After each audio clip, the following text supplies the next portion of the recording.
ये बड़ी खबर, ये खुलासा जो किया इंडिया न्यूज ने, उससे पाकिस्तान में खलबली मची हुई है। आतंकियों को बचाने में पाकिस्तान जुटा हुआ है। पीओके से आतंकियों को शिफ्ट किया जा रहा है। ये बड़ी खबर निकलकर सामने आ रही है। पीओके से अब आतंकियों को शिफ्ट किया जा रहा है। ये बड़ी खबर निकलकर सामने आ रही है। इंडिया न्यूज के खुलासे के बाद पाकिस्तान में खलबली मच गई है। पाकिस्तान बौखलाया हुआ नजर आ रहा है इस खुलासे के बाद, और अब इन आतंकियों को शिफ्ट किया जा रहा है। ये बड़ी खबर जो इस बीच सामने आ रही है। पाकिस्तान में बौखलाहट अब देखने को मिल रही है। खलबलाहट जो है वो पाकिस्तान में देखने को मची हुई है। इंडिया न्यूज के वर्ल्ड एक्सक्लूसिव खुलासे के बाद पाकिस्तान घबराया नजर आ रहा है और अब अपने आतंकियों को बचाने का प्रयास कर रहा है।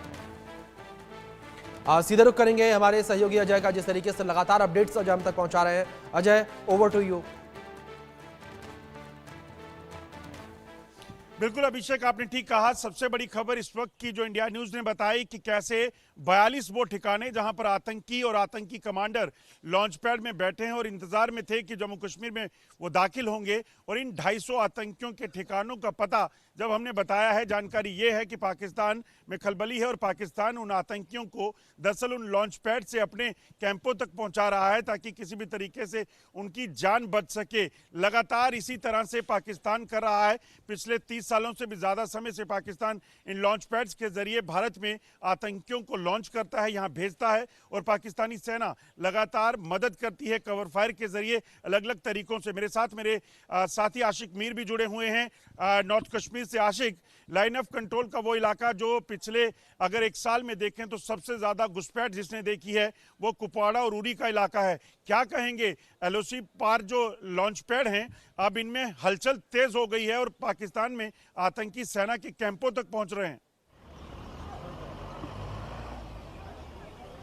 देखिए अजय, बिल्कुल बहुत शुक्रिया वक्त देने के लिए। जिस तरह से पाकिस्तान से खबर आ रही है, खासतौर पर पीओके के इलाकों में जिस तरह से हलचल देखी जा रही है, जहां पर जितने भी आतंकी कैंप्स हैं उनको शिफ्ट किया जा रहा है, जहां पर पाकिस्तान की सरकार को इस समय लोगों के बारे में सोचना चाहिए, वही पाकिस्तान की सरकार और सेना जो है आतंकियों की सोच रहे हैं।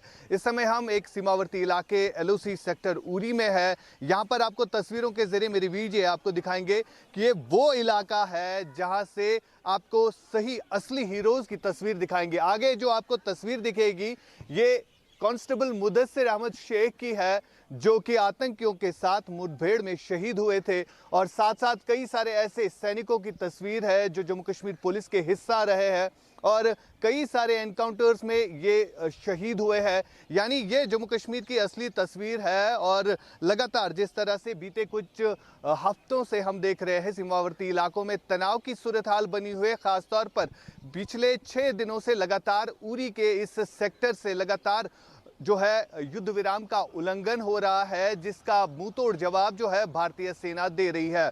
यहाँ पर स्थानीय लोग हमारे साथ हैं जिनसे हम बात करेंगे आज के इस विषय में। जिस तरह से तनावपूर्ण हालात एलओसीज पर बने हुए हैं, तो यहाँ के स्थानीय लोग क्या कुछ महसूस करेंगे। आप थोड़ा सा आगे आए और आप बताइए, ये जो सिचुएशन बनी है पहलगाम अटैक के बाद, सीमावर्ती इलाकों में रह रहे लोग क्या चाहते हैं, क्या मांग की जा रही है। देखिए, उड़ी जो है ये एक बॉर्डर इलाका है, तो यहाँ पे लोग पिछले जब पहलगाम अटैक के बाद लोग जो हैं ये क्योस के अंदर हैं, क्योंकि जब भी सीज़ फायर वायलेशन या कोई भी जंग की सूरत हाल बनती है तो उड़ी जो है वो सबसे ज़्यादा नुकसान उठाती है और सबसे ज़्यादा कुर्बानियाँ जो है यहाँ के लोगों को देनी पड़ती है, चाहे वो माली हो, जानी हो या बाकी तरीकों की कुर्बानियां हो। तो उड़ी के लोगों को सबसे ज़्यादा सफ़र करना पड़ता है क्योंकि ये ज़ीरो लाइन के ऊपर ये जो टाउन है ये बसा हुआ है। बिल्कुल जीरो लाइन के पास हम इस समय है और उरी के इलाकों को काफ़ी नुकसान पहुंचा है जब भी पाकिस्तान की तरफ से शेलिंग होती है। आपसे बात करना चाहूँगा क्योंकि इस समय जो है तनाव की सूरत हाल बनी हुई है, ख़ासतौर पर पहलगाम अटैक के बाद जो है लगातार सीज़ फायर का वॉयलेशन हो रहा है। आप क्या चीज़ें देखते हैं? आपने भी कई बार सीज़ फायर वॉयलेशन देखी होगी और नुकसान भी काफ़ी ज़्यादा हुआ होगा, क्या कहना चाहेंगे आज? देखिए, हम तो ये जैसा कि हमारे साथी ने अभी कहा कि जब भी कोई भी अगर थोड़ी सी सिचुएशन इम्बैलेंस हो जाती है तो हम लोगों को जो है हम ज़्यादा विक्टिमाइज हो जाते हैं उस बात के लिए।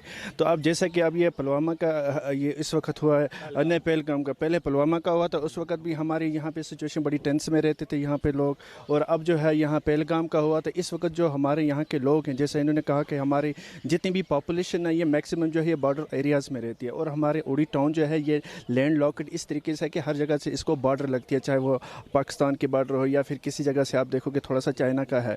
तो कहने का मकसद ये है कि हम जो है वल्नरेबल हो जाते हैं, क्योंकि जब भी थोड़ी सी भी अगर शीलिंग हो जाती है यहाँ पे तोफ चलती हैं तो हमारा सबसे ज़्यादा नुकसान हम बॉर्डर्स लोगों का होता है, और उसके बाद जो है हम यहाँ के मेन टाउन्स के लोगों को होता है। अब तीसरी बात मैं आपको ये कहना चाहूँगा, तो इसका जो इम्पैक्ट हुआ डायरेक्टली इम्पैक्ट एक तो लोगों की प्रॉपर्टी पे पड़ता है, उनकी लाइफ पे पड़ता है, और उसके बाद जो खासकर जो बच्चों का करियर जो एजुकेशन है ये ज़्यादा से ज़्यादा यहाँ पे मुतासर होता है इस वजह से। बिल्कुल, ज़्यादा से ज़्यादा एजुकेशन और लोगों की जानें जो है अभी तक ज़ाया हो चुकी है, लेकिन जिस तरह से अब बॉर्डर्स पर तनाव की स्थिति बनी हुई है उससे साफ जाहिर लग रहा है कि पाकिस्तान की सेना जो है लगातार ये कोशिश कर रही है कि वो जंग जो है इनिशिएट करे। अजय।